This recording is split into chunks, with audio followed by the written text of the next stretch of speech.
Olá, sejam muito bem-vindos a mais uma aula aqui na nossa TV Araxá Educa.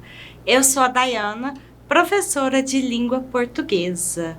Vem comigo, Eja. Hoje nós teremos aí como tema da nossa aula poema e poesia. Já chegou? Se acomoda aí e vem comigo.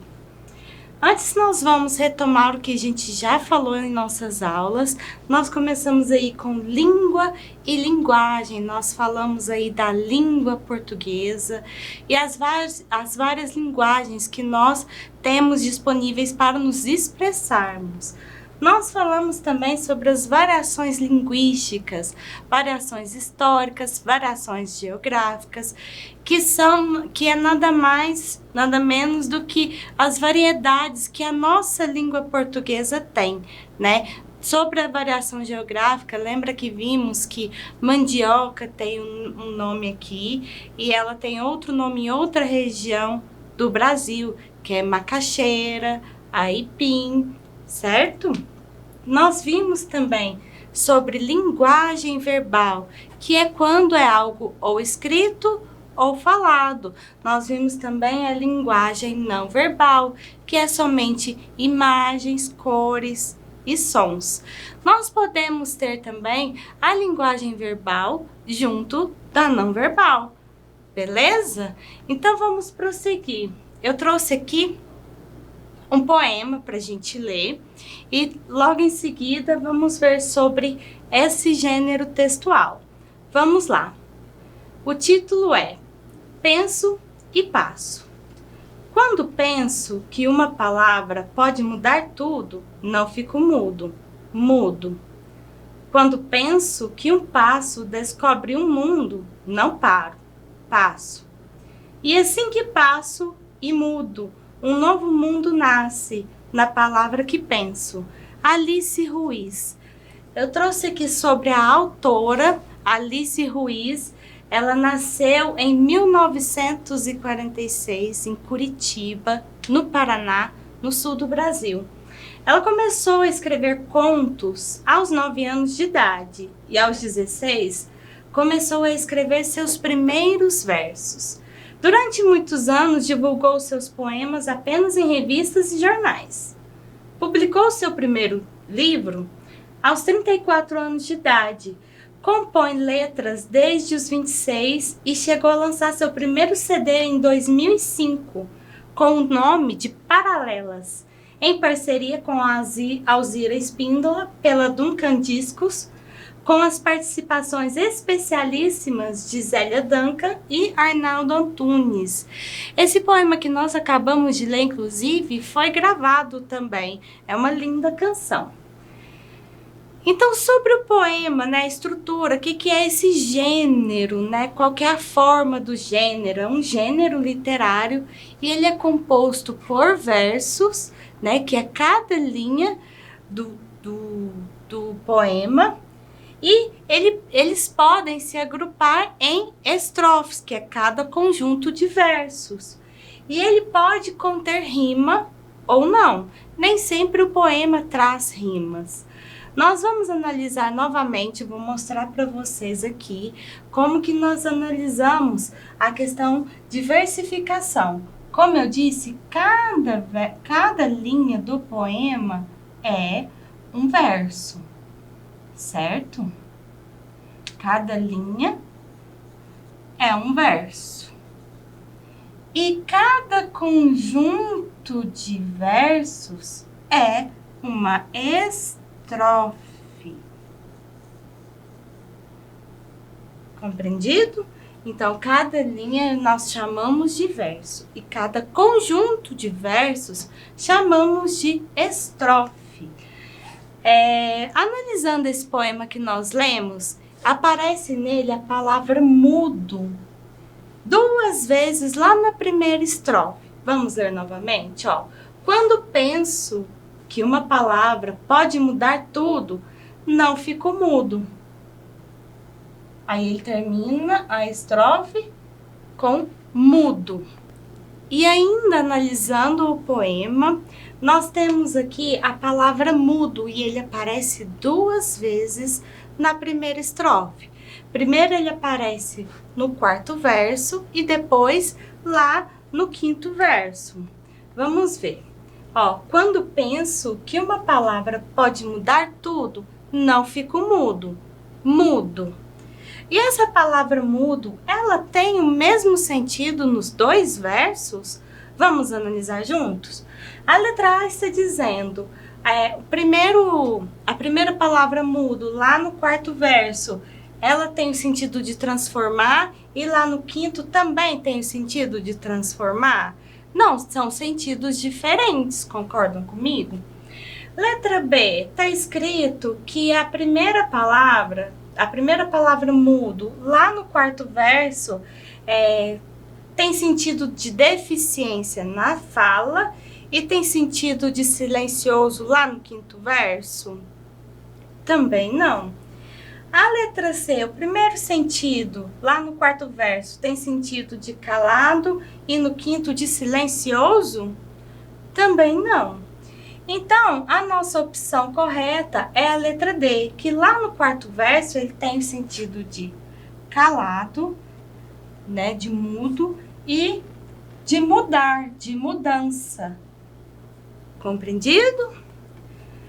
Eu trouxe aqui um outro texto para a gente fazer um comparativo entre o que é um poema, a estrutura de um poema, e o que é um texto em prosa, que é um texto corrido. Vamos ler juntos? Ó, toda mudança começa em você. A melhor maneira de mudar o mundo, o modo como o outro interage com você, é mudando a si mesmo. Ninguém tem controle sobre o que o outro faz ou diz. Em contrapartida, todo mundo pode se transformar. A condição indispensável para o processo de autotransformação é a vontade. É preciso fazer o trabalho necessário para mudar hábitos e comportamento. Jael Coaraci. Percebam então que a estrutura de um texto, um poema, um gênero poema, é diferente de um texto em prosa, que é um texto corrido. E poema e poesia? Existe diferença, professora, entre poema e poesia? Existe sim, e não é a mesma coisa. Vamos ver? Olha só, o poema é o texto literário formado por versos. Como falei anteriormente, eu não mostrei os versos, as estrofes. Aquela é a estrutura de um poema. E poesia, professora? A poesia, ela é a produção artística que vai provocar emoções. Ou seja, ela não está apenas em um poema. Ela pode estar em uma música, em um texto, em várias representações artísticas pode ter poesia, que é o que vai causar emoção, certo? Essa é a diferença. Então, o poema é aquele texto em versos e estrofes, pode ter rima, pode não ter, e a poesia é o que vai causar o sentido, certo? Continuando. Vejam bem, ó, a poesia como uma forma de arte é anterior à escrita, pois os primeiros poemas são datados de antes de Cristo, porque eles utilizavam esse estilo de poema, de fala, para facilitar na memorização, certo? E quando iam proferir, eles já tinham memorizado. E realmente, quando se lê um poema, é mais fácil memorizar do que um texto em prosa. Concordam comigo? Vejam bem, a poesia ela pode estar presente em várias artes, né? Em artes plásticas, artesanais, em pinturas também. Vejam bem, olhando alguma imagem, assim, alguma arte plástica, ela vai causar algum tipo de emoção. E isso também é poesia. Isso é poesia. Continuando, a poesia reside também nas diferentes manifestações artísticas, como eu acabei de falar, nas artes plásticas, em fotografias, também na música, na dança, no teatro. Então, a poesia ela pode ser manifestada de várias formas. Vejam bem a diferença entre o que é poema e o que é poesia. O poema é o concreto, né? Aquilo que a gente vê estruturadinho, a gente lê, tem a estrutura. Já a poesia é algo abstrato, ou seja, é o que a gente sente, né? Não é forma, é conteúdo, ou seja, é o conteúdo que vai causar algum sentimento na gente. A poesia comumente é vinculada ao poema, contudo, essa relação não é exclusiva, tampouco indissociável. A poesia pode estar em todas as coisas, até mesmo nos mais corriqueiros gestos, nas mais despretensiosas atitudes. Eu trouxe aqui, meus queridos alunos, uma imagem, né, com algumas pessoas dançando, ou seja, se aquela música está causando um sentimento, aquela música tem poesia, e a própria dança também vai transmitir poesia. Vamos fazer um exercício? Eu trouxe aqui um poema com o título de Mãe, de Sérgio Caparelli. Vamos lá. De patins, de bicicleta, de carro, de avião, nas asas da borboleta, nos olhos do gavião, de barco, de velocípedes, a cavalo num trovão, nas cores do arco-íris, no rugido de um leão, na graça de um golfinho e no geminar do grão. Teu nome eu trago, mãe, na palma da minha mão. Viu que lindo poema? E ele nos traz aí uma poesia, um sentido pra gente. Agora vamos analisar. A questão está trazendo aqui a seguinte pergunta. Sobre o poema Mãe, marque V para verdadeiro e F para falso. Vamos fazer juntos? Ele é composto de 12 estrofes e um verso? Ué, professora...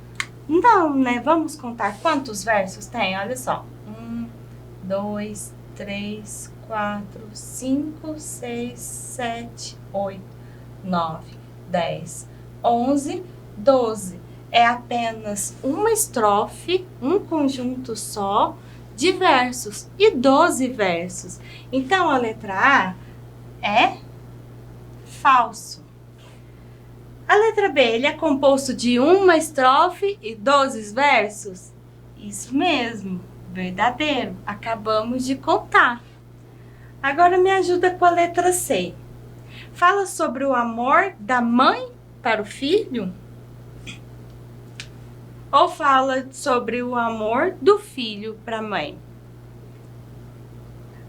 Olha só. É do filho para a mãe. Então, a letra C é o falso e a letra D, verdadeiro. Certo? Essa foi a nossa aula de hoje. Eu espero vocês na nossa próxima aula. Até mais!